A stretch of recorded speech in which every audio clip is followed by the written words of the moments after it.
ఈ భూమి మీద నా అంత కష్టపడేవారు ఎవ్వరూ లేరు. ఆ దేవుడు కష్టాలన్నీ నాకు మాత్రమే ఇచ్చాడు. అందరూ బాగున్నారు, కానీ నాకు మాత్రమే ఎందుకు ఈ కష్టాలన్నీ?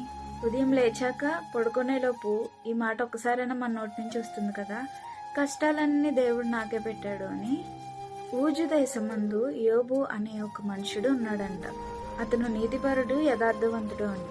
గొర్రెలు, గొడ్లు, ధనధాన్యములు, ఆస్తి, బంగారం, వెండి, అనేకమైన దాసదాసీలు, పనివాళ్ళు, కుమారులు, కుమార్తెలు, మనవళ్ళు, పశు సంపద అంతా కలిగి, ఒక మాటలో చెప్పాలంటే ఆ దేశం అంతట్లో కూడా మిక్కిలి ధనవంతుడు యోబు.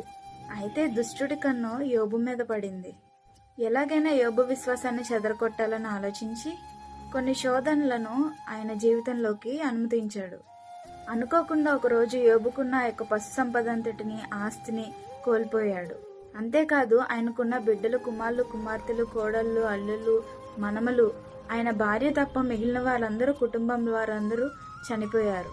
ఎవరికి వారు యోబుని విడిచిపెట్టేశారు. కడుపు కోత, ఆస్తి నష్టమే కాదు, యోబుకి అనేక రకములైన భయంకరమైన వ్యాధి రోగములకు గురయ్యాడు. ఆ సమయంలో కూడా యోబు తన విశ్వాసాన్ని కోల్పోలేదు.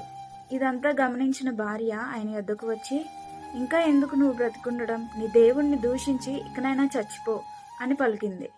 వెంటనే యోబు అంటాడు, యెహోవా ఇచ్చెను, యెహోవా తీసుకొనెను, ఆయన నామమునకే మహిమ కలుగును గాక అని. నోటి మాట ద్వారా, హృదయపు ఆలోచన ద్వారా కూడా యోబు దేవుణ్ణి ఆయాస పెట్టలేదు. తనకున్న కష్టాన్ని బట్టి దేవుని ప్రశ్నించలేదు.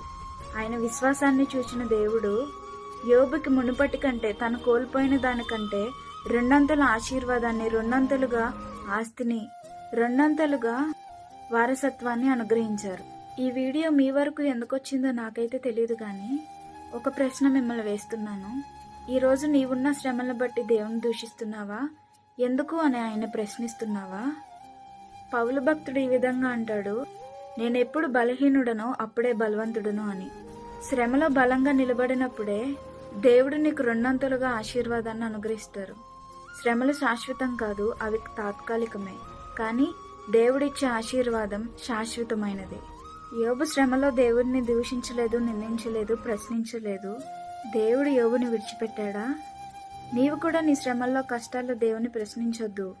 నీకొక శుభవార్త, దేవుడు మిమ్మల్ని కూడా విడిచిపెట్టలేదు.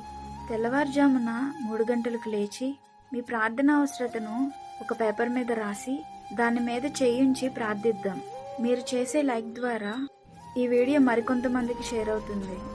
Please do like, share and subscribe. Thank you. God bless you.